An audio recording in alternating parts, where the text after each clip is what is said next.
Sa nakalipas na ika-30 ng Disyembre 2016, ginilita ang ika-120th martyrdom ng ating pambansang bayani na si Gat Jose Rizal dito sa Paris, France. Ang naturang okasyon ay pinangunahan ng Knights of Rizal France Area at ng Ladies of Rizal International sa pakikiisa ng Embahada ng Pilipinas sa Pransya.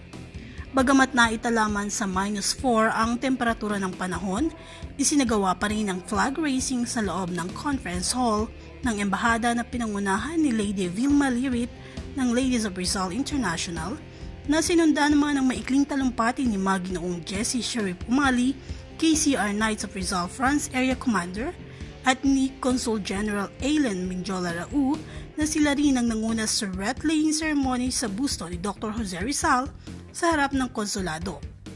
Bahagi rin sa okasyon ng induction of new member ng Knights of Rizal Gomburza Chapter at sinundan ito ng isang masaganong salo-salo na tradisyonal na almusal ng mga Pinoy. Katatapos lang po naming i-celebrate ang 120th commemoration ng martyrdom ng ating pambansang bayani, si Dr. Jose Rizal.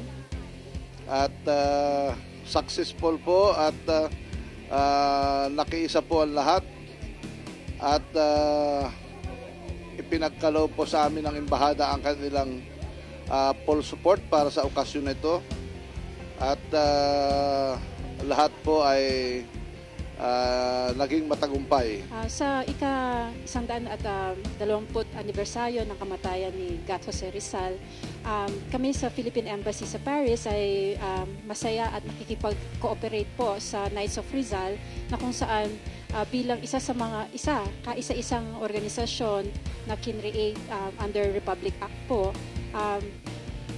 tuwing panahon na ito at sa birthday po ni Gat Jose Rizal, kasama ho namin sila sa pag-celebrate ng mga araw na ito. At masaya po kami na katulong namin ang Knights of Rizal sa mga iba pang proyekto ng Embassy.